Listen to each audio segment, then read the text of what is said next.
Hi, welcome to Live on KEXP at Home. I'm DJ Morgan from listener powered independent KEXP 90.3 FM and KEXP.org in Seattle. My show is Saturdays noon to 3. I'm very glad to be here with you. Thank you so much for joining us, and thank you to everybody who supports KEXP.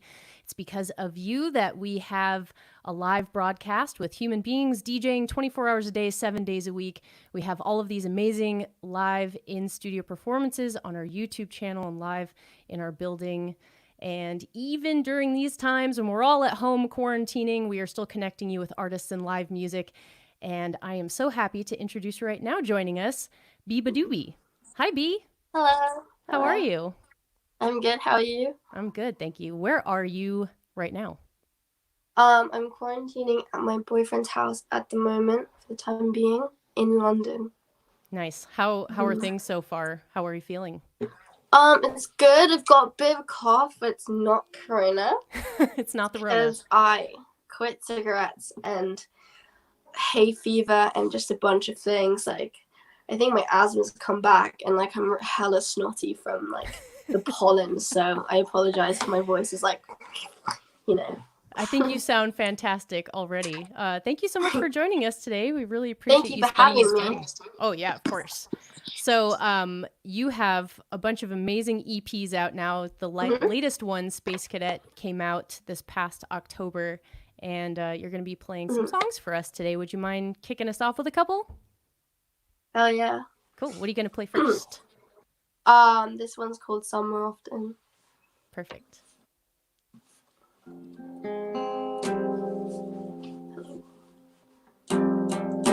Keep your head down to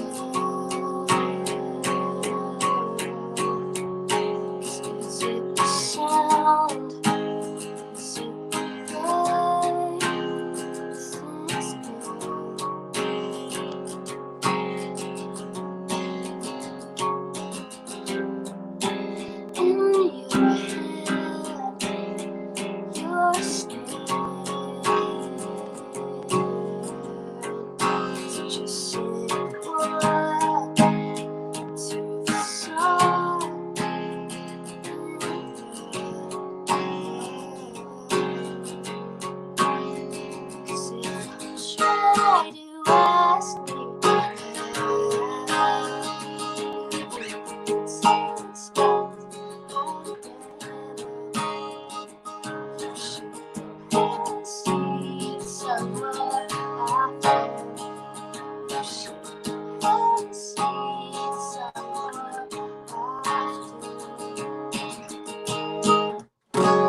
some often. Beautiful. Beabadoobee live on KEXP at home. You got another one for us? Yes. Great. This next one's called Coffee.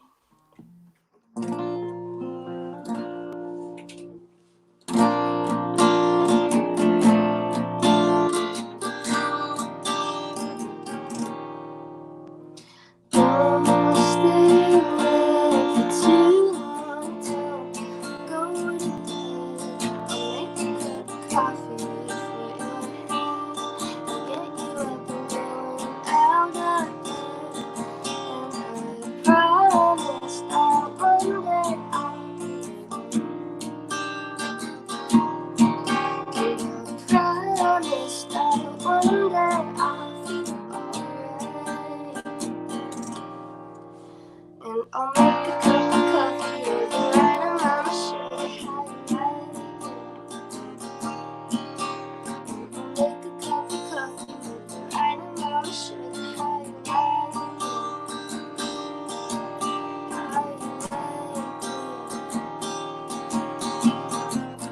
Don't know how long I'll stay forever. It's okay, I'm not gonna come down together. I like it when you hold me tight. You make me feel right. Green in your eyes makes me feel warm inside. And I'll make a cup of coffee with the right sugar. And I'll make a cup of coffee with the right amount of sugar.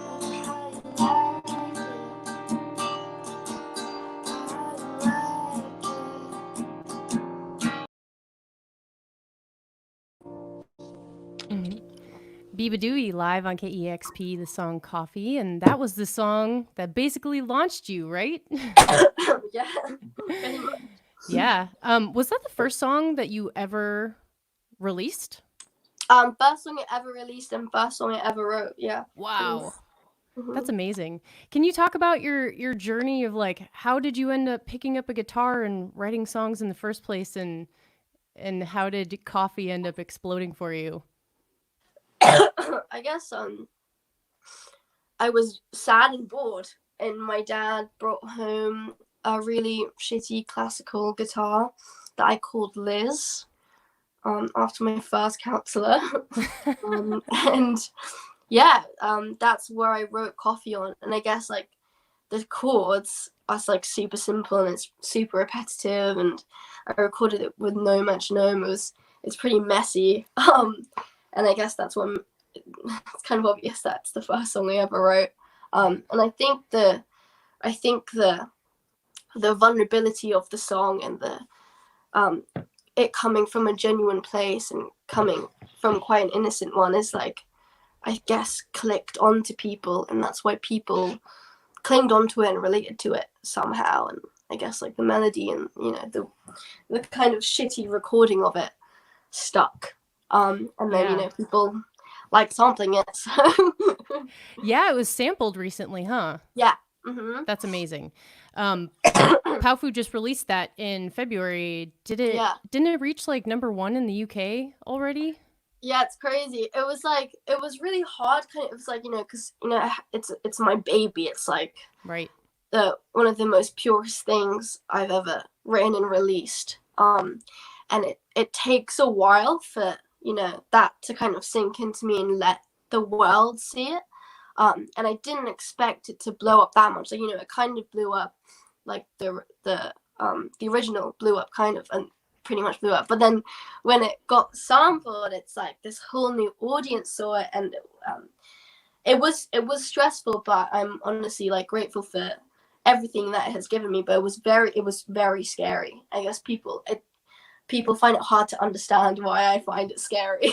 But well, it happens so quick. You go from being in your bedroom and just being you to being very visible to thousands of people. Yeah. So I can see how that would be scary for sure. Did you grow up in a musical family? How did you end up coming to music? I was always interested in music. Like I always kind of wrote songs and like wrote poetry growing up, and I was very into the music. My mom would always play around the house, and she would play, stuff from like original Pinoy music, so Filipino music, to the Cranberries and Susanna Vega and the Cardigans and all these amazing Wow, she's great females. taste. She has, yeah, I know. That's awesome. Like Natasha Bedingfield and Nora Jones. It was nice. Like I did have to go through lots of phases to kind of find, to find like my type of music and what I loved. Mm-hmm. And my mom did help a lot. She did influence me subconsciously. Yeah. You're obviously very influenced by 90s music, especially. What are some of your favorite artists? My favorite artists, I have a lot. I love Elliott Smith. I like Daniel Johnson. I just heard myself wheeze.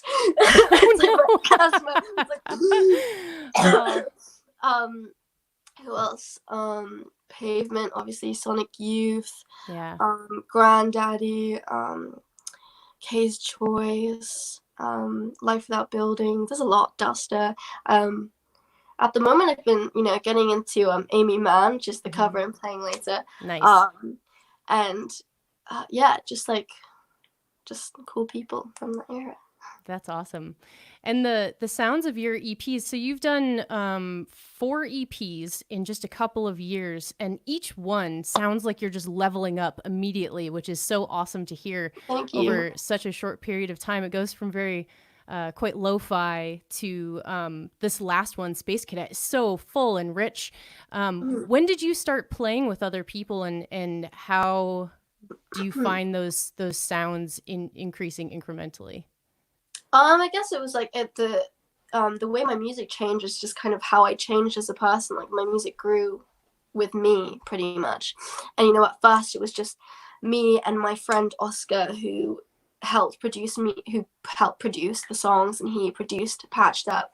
And then he like left, and I had a new producer called Pete, and he produced Love Worm, and he introduced all these new amazing sounds, and he was a drummer from the Vaccines, and I was like a cool little fangirl with that band. And yeah, I guess it was like he pretty much knew what I wanted. We had like the same type of music taste, and we had the same way of seeing things. I'd play him a song and he'd just make it how I'd want it, how it sounded in my head. Oh, that's awesome. And I guess we'd like work together, and it was fun because like obviously I was so I'm so excited about everything because it's like my first time doing, like I don't know, I'm pretty new to all this music stuff. So I would like play guitar every day. I mean, I still do, and like I constantly learn and constantly practice. So I guess with that, like I found loads of tunings and different ways to make new songs, and easier ways to make new songs. That's the best way to say it, with the tunings. And I guess that's how everything sounds bigger, the open strings. How did you start playing with the band that you're touring with now? Well, it was originally me, and then Eliana, who plays bass, and she used to be in Oscar's band, and she moved into mine, and then she recorded some bass. She like collaborated with Pete with bass lines. And she played on someone's Space Cadet, and now I've got a drummer. I met Louis from my manager Chris, and he is amazing. He literally played on every single song on the new album. He is like so talented, and he looks like Kirk Bain, which is great. And yeah, nice. And then I've got Louis' friend Jacob, who is also now my friend because he is my guitarist, and he is badass guitarist. He played on the majority of the record as well, the new record that's coming out. He wasn't there for Space Cadet, but yeah, he's very recent, but he just like fit in so well. He's like, I always call him the like Matt Damon if Matt Damon was in Trainspotting, because he looks like Matt Damon if Matt Damon was in Trainspotting. That would be a very different movie if Matt Damon was in Trainspotting. Yeah. Slightly more wholesome, maybe. Yeah. So you mentioned a full-length album. Are you putting one out this year? Yes. Awesome. Have you recorded it already, or is that still in the works? Oh, it's pretty much like, it's like kind of done, and like the singles are coming out throughout the year until the album releases, and the first single's coming out next month. So nice. Together with the music video, which is terrifying, but it's also like I'm so excited because it's like a whole new vision, a whole new, well, it obviously still has that beabadoobee touch, but like, you know, it's a whole new sound. It's like what I've been meaning to create for such a while. So can you describe sort of what that sound will be? I guess it's just jazz. It's just like everything. It's very Cranberries-esque. It's just very. I remember we had like a mini listening party in my boyfriend's house, and like, this compliment stuck to me. It sounds very female. Like it just sounds like a strong female record, which is like I love. Hell yeah. It's like I can't wait, you know, for girls to relate to it and just rock out in their bedroom or cry, you know. I'm just excited to put it out because every song in that album is so personal to me. It's crazy. It's like there is a bit of a concept where every song is something I was supposed to tell someone but couldn't. Wow. So it's very personal, and that doesn't apply to me, but applies to stories I heard from others that they couldn't tell the person they were supposed to. I just put it in a song. So yeah. Nice.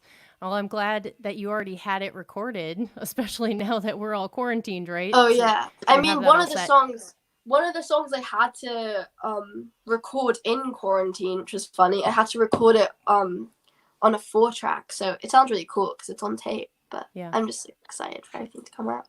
That's awesome. So the last couple of years after, you know, getting signed to a label, blowing up, you started touring with Clairo in the 1975. How did 2019 feel for you? Like, how did it feel to go from being in your bedroom to all of a sudden you're thrown into a tour? It was very strange. I mean, it was amazing. And like, I like to think I grew a lot within those months, but like, it was like scary shit, man. Like I haven't, like I didn't, like bear in mind, like I didn't play a lot of gigs before I went on tour, so it was just very scary, and I didn't know how to move on stage. It's really funny because I look back all the videos and I'm just staying still. Like so, like yeah, like doing Stephen Malcolmus when I scream and like staying still, which I think. But it's like it was scary, but it was definitely I needed that to make me grow as an artist. So yeah. What have been some of your favorite moments so far? Like, I know you got to meet Stephen Malcolmus, right? Yeah. Oh my God, did your head explode? Yeah, I literally, like, I remember, because I was so scared he wasn't going to come because we didn't hear from him. He was just like, oh yeah, I'm coming. And then like we didn't hear anything about it after. And I was like, right, he's not coming. Dreams crushed. Yeah, whatever. And then I see the back of his head and I'm like, that's him. That is him. So, and I just remember like hugging him, be like, oh, you're amazing. And that's just awesome. like hugging him really tight and just in awe. I remember like being on stage, I was like, this song goes out for a guy, for a really special guy, and everyone thought it was like my song Soren. Oh yeah, because it's your like, boyfriend, right? Soren. You're like, no. Stephen Malcolmus. Stephen Malcolmus. Like 40 years old, he has 2 kids here. It's that guy. That's hilarious. What else has happened that you've been excited about these last couple of years? I guess it's just like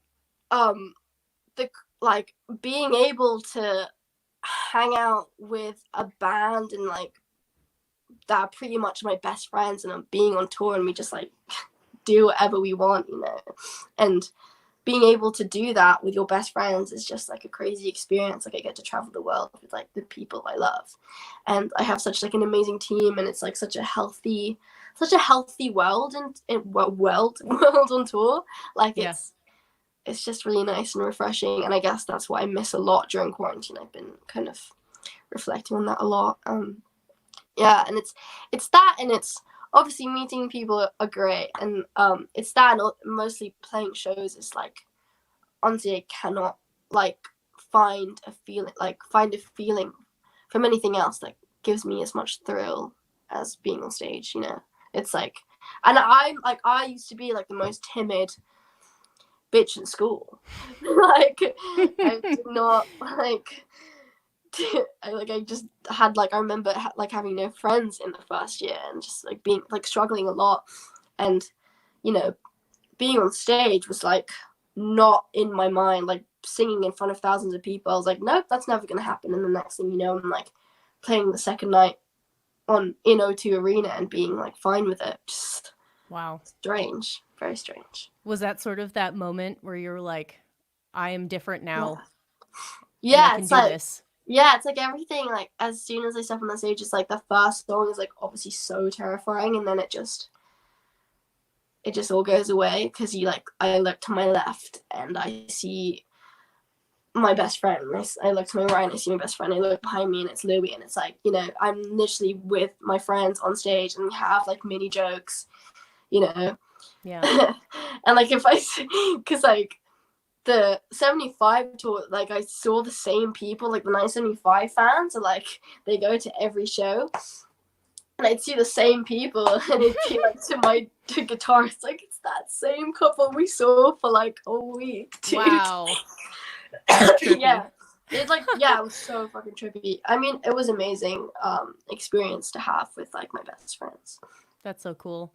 You mentioned your new record feels like a very strong, powerful woman record, which is so awesome. I'm sure you are now becoming sort of a role model for a lot of young women out there.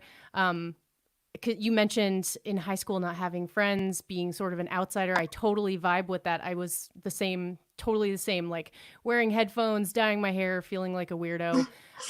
So how does it feel to sort of be a role model for young women who are feeling that way? And what advice would you have for someone younger than you who's going through that similar situation?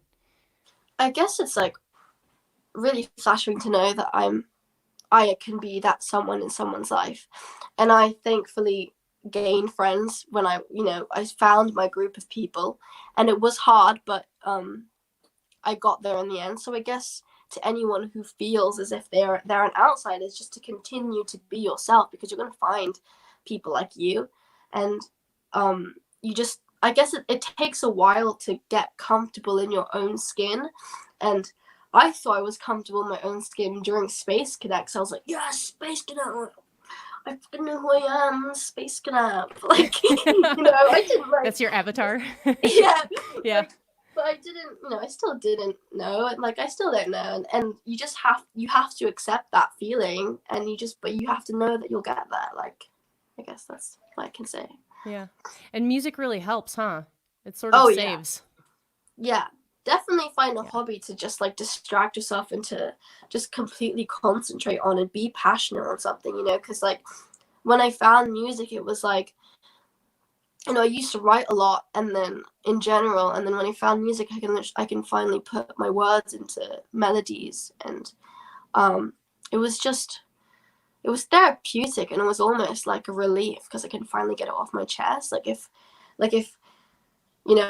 if someone took my guitar away from me for a week, I'd probably go insane. Like I'd have to write a song with like, I have to write a song at least like every 3 days, or else I'll go crazy.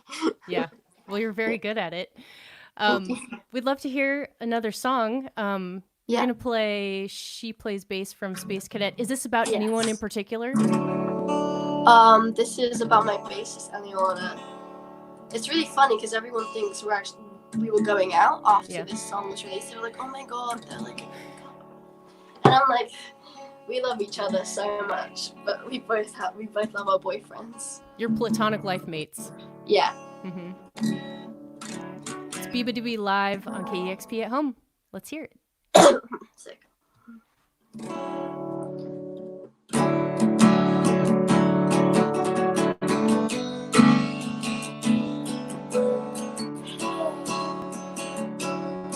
Won't you come back?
doesn't seem to understand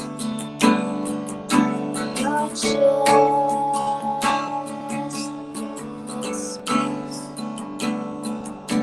Just your base. She plays bass, she plays bass. Nothing matters,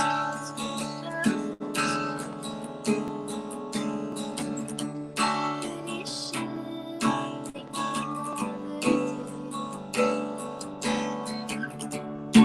she plays bass, she plays.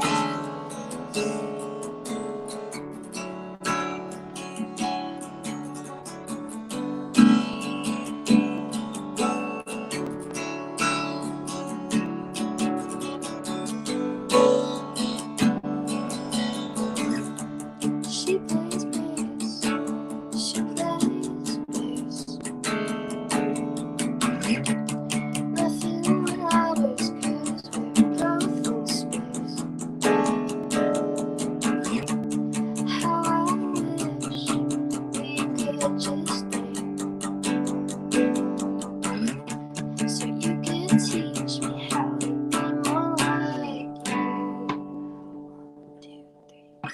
Wish I was more happy. Wish I was more happy. Wish I was more happy.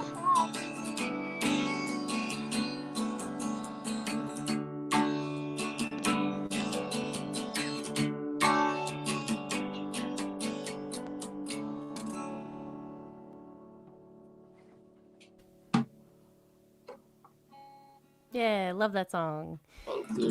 Beabadoobee live on KEXP at home. And thank you all so much for tuning in today and watching along with us. Bee has agreed to answer some listener questions. So if you want to ask her anything, go ahead and ask those questions in the comments now, and we'll pick out some of those questions and ask her those after this next song. You ready to play one more? Yeah, this one's called Angel. Great.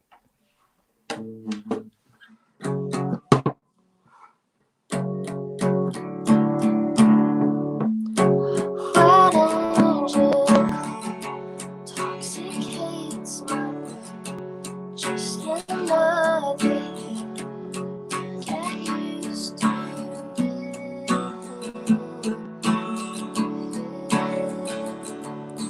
Just another.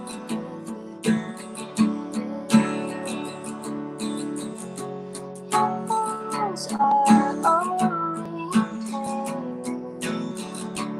That's what it is, what's beneath your skin. Universe, breathe as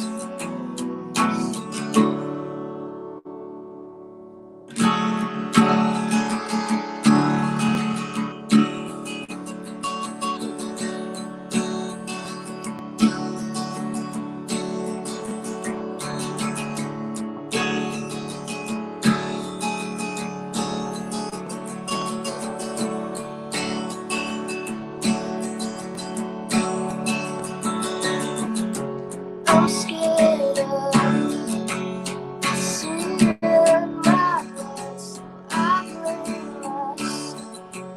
I blame myself. I blame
Sorry, I was pulling out one more question. They're such good questions. Thank you all so much for submitting those. A lot of love for you, B, which is very nice to see. Fuck. I tuned that guitar by ear. So I know, like, whilst I was playing, I was like, this is so cute. No, it's good. Thank you so much for playing for us today. So a lot of people obviously very inspired by you. A lot of people very inspired to maybe start writing their own music. Let's see. What is the first question? Speaking of which, somebody says, I want to be an artist like you. Where do I get started? How do they get started? I guess just get a guitar, or get an instrument, and I guess write from the heart, really. How did you learn guitar?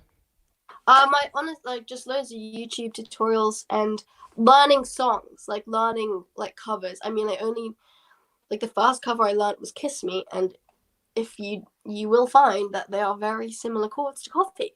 Oh, Sixpence None the Richer, that song? Yeah. Nice.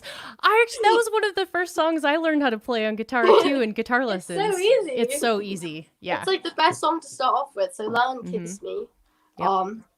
Learn "Coffee" because that's the easiest song ever. There you go. If you want to learn guitar, learn how to play beabadoobee's Coffee. That's great. It's very, very simple. Very good beginner song. Mm-hmm. And how do you continue to find inspiration for your songwriting? Someone wants to know. It's actually been quite hard during quarantine because you're stuck in a room all day. But I guess that makes it easy for you to dig deep into all your problems, which can make you kind of go insane, which is probably why I've been kind of low-key going insane in quarantine. But if you have anything that, if you have any burdens or anything you're, keeping in your chest, just like use music to let that out, to, make you release it and forget about it and understand it more. And I guess that's where I make music, and that's how I get inspired to make music, is I kind of need to make music. Yeah. What's your process for writing lyrics? Do you keep just a journal, or how do you do that? I write loads of like little notes of like situations that's happened in my life, so I can kind of use it in future songwriting. And I do find it really hard to kind of write lyrics because I'm not very, like wordy. Like, I'm not that great. Like, I got kicked out of school for being shit in school, so like it took me a lot of vocab. So like, I usually start with the chords, and like it's really, that's how that's what drives me to write the music. Depends what the chord progression sounds like. If it sounds sad, it's obviously going to make me sad. It's going to make me write sad songs, and most of the songs I make are sad. So I guess that's what makes it easier. Yeah. Somebody wants to know what tuning you use most commonly. I've been using a new one that I literally, because I've like, during quarantine I've written the release after the release that's not even released yet. So, and the tuning I've been writing with that is just like, I usually everything like comes from Dad Fad, and then I just like twiddle with the little thingies up here. I'm not very good at guitar. Like, tuning pegs. Playing guitar. Yeah.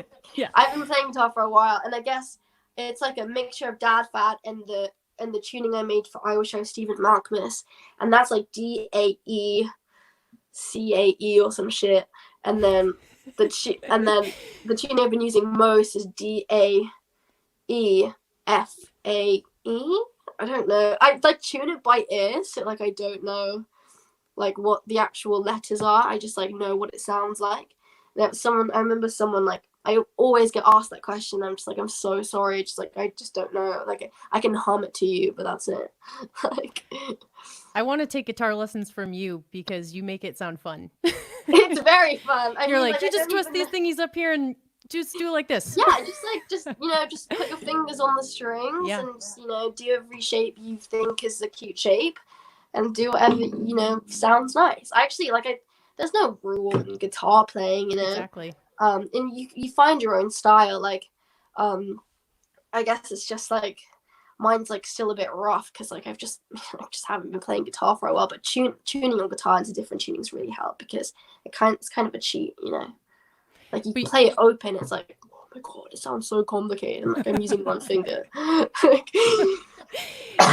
You're very inspiring though, because you're a great example of how easy it is to pick up an instrument, and if you stick with it and you follow through and write songs and keep practicing, you can do that very easily. Yeah, totally. Cool. You can do anything if you try. Yeah. It sounds like such a quote. It's true though. Yeah. Let's see. What are your favorite albums of all time? Let me think.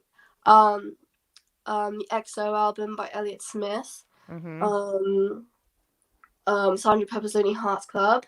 I'm trying to think of a Cranberries album, but I literally just like, I don't know any of the album names. I just know the songs. Anything by the Cranberries.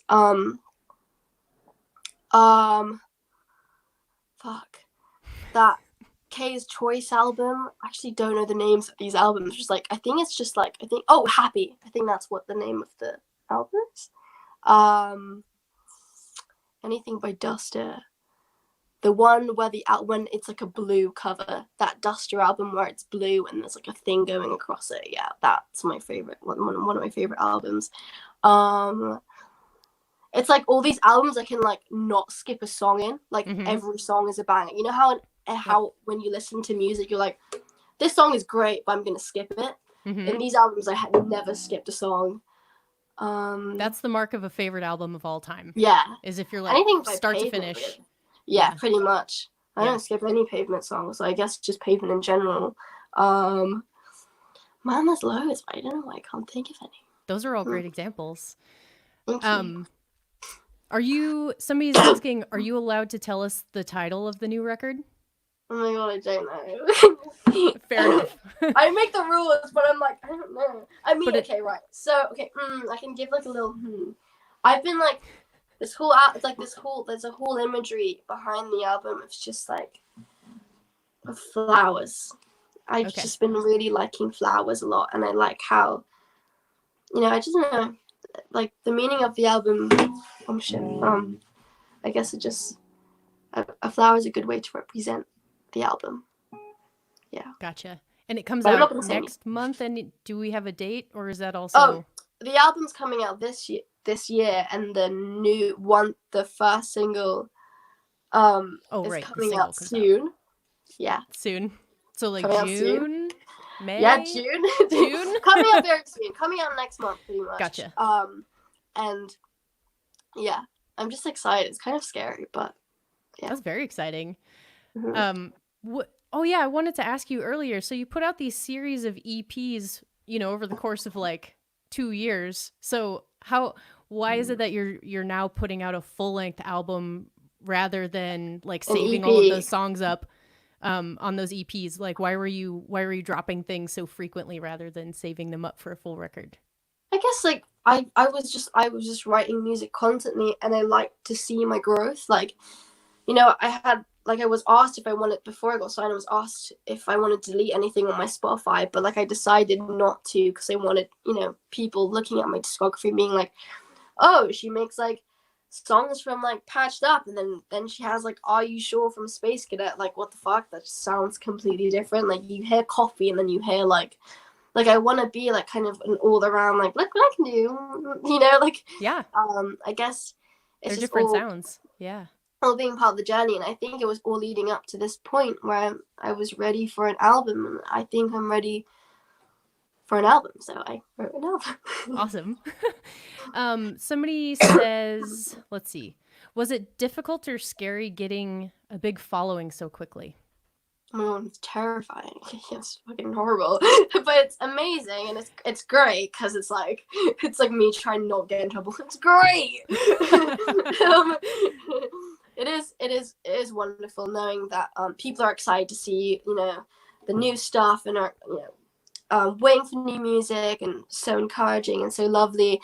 But then the downside of having attention is that you get the people that aren't very nice. Yeah.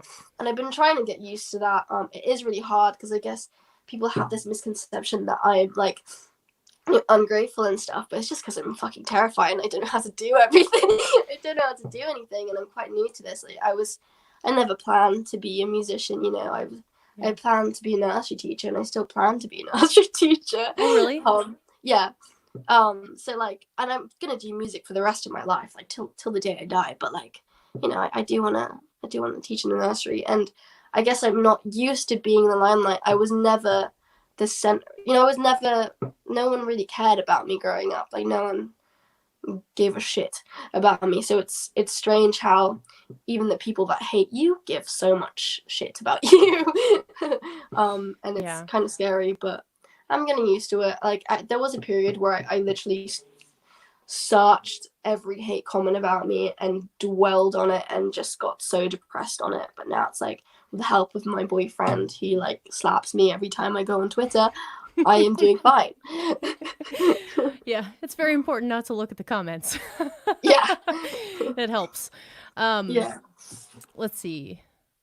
Somebody asks, what do you have to say to those who are afraid of being themselves and doing what they love to do? I guess I'll tell them that it's okay to be scared and that they shouldn't feel guilty that they're scared, because that's a completely normal thing. Like, it's okay to be scared, but I just want them to know and I just want them to be aware that, you know, everything, you know, life has its downs and you're going to hate yourself for a bit, but there's going to be a day where you're going to look at yourself in the mirror and be like, damn, like, I'm pretty cool as fuck, you know? And I guess like, everyone goes through shit. I guess it's just finding that balance in life and trying to find a way to get over the days of being sad and not doing anything stupid to kind of distract yourself. Try to find like positive ways to, you know, keep yourself up and going and not dwell on the negativity. Yeah. And it is those moments too when you have your best inspiration for songwriting too, huh? Yeah. So there's a little bit of silver lining in that, but yeah, definitely pulling yourself out of it is very important too.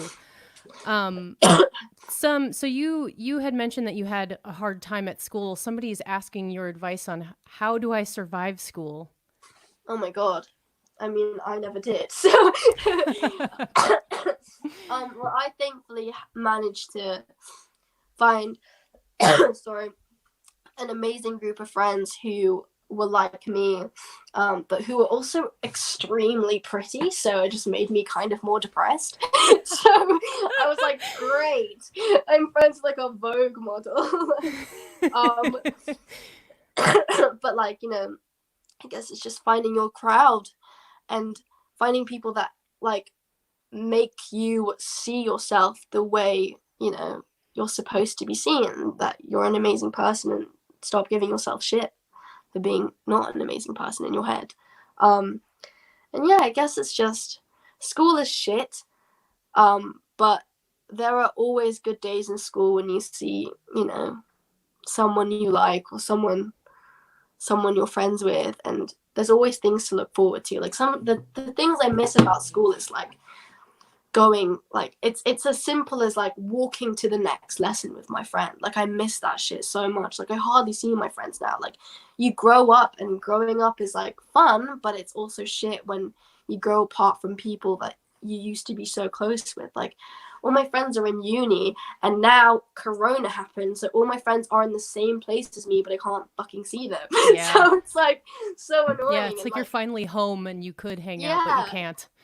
It's like school, like, it was like an excuse for everyone to always be together. Like, we had this thing where like we'd always meet after school by the steps and like smoke a cig and just like talk about how shit like every teacher was, and like, you know, we have like all our little rituals, you know, like try, you know, I guess just embrace it, man, you know. Yeah, totally. What's your inspiration for wanting to be a nursery teacher?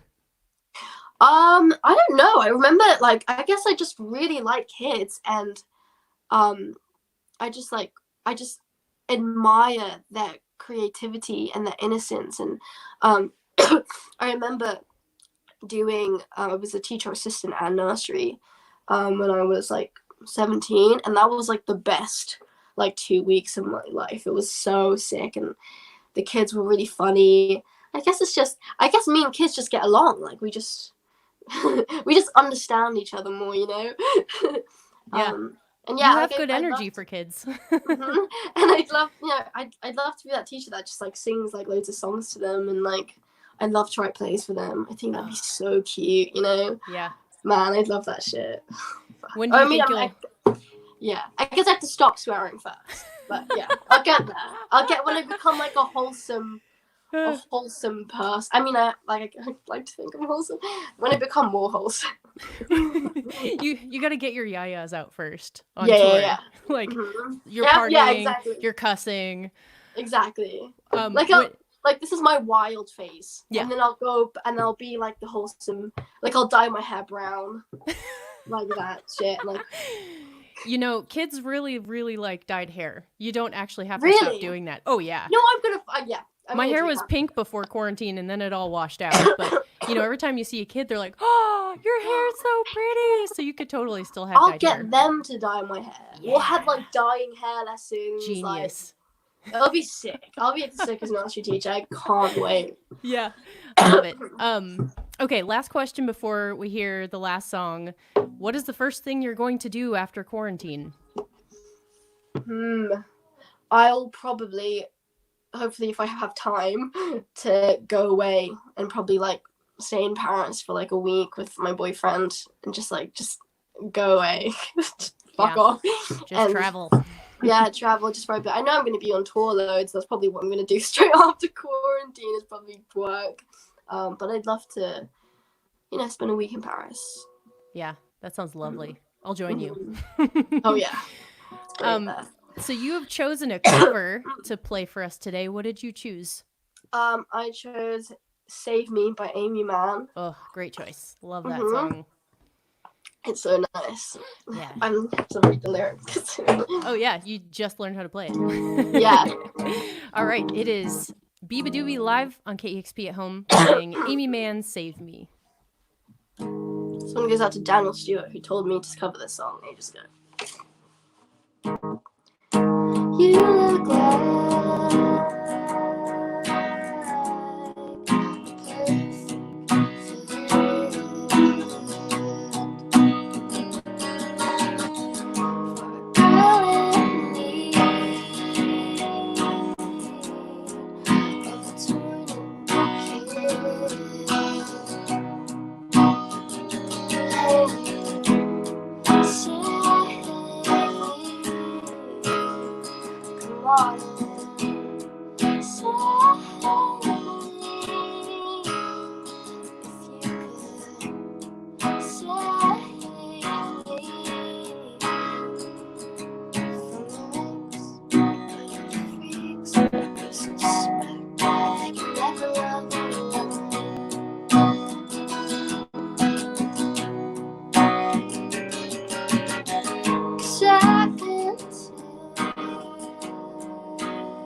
Fucked up so much. Yay, that was so good. Thank you. Oh, I love it. Thank you so much for hanging out with us today, B. Really appreciate Thank it. you for having me. That was so fun. And I hope quarantine ends sooner than later and that you can go back on tour. And when you're in Seattle, I hope we see you in the flesh. Oh, hell yeah. Have a great rest of your night. Thank you so much. And very excited to hear your new song next month. Thank you. And the new album. And thank you to all of you for watching this afternoon. Really appreciate your support of KEXP. It's because of people like you donating to KEXP that we're able to do things like this. So thank you so much for your support.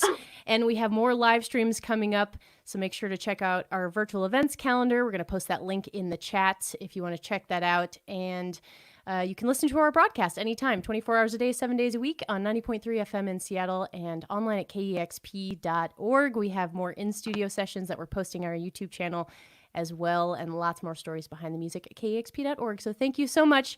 Have a great rest of your day. It's live on KEXP at home.